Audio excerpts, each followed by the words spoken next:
Let's take a look at 3 ways to fix a gas burner that's not lighting properly. So if you go to do the ignition on your burner and nothing is happening, there's a couple things to check.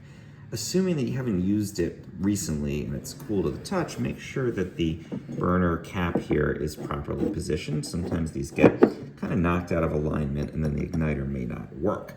The second thing you want to check is whether the igniter system is plugged in. So typically under your stove or somewhere nearby, if you have an electric igniter, there's going to be a plug for it. And you want to make sure that's plugged in and that a circuit breaker hasn't blown on that. Just make sure that you hear that clicking noise that usually indicates that the electric connection is good.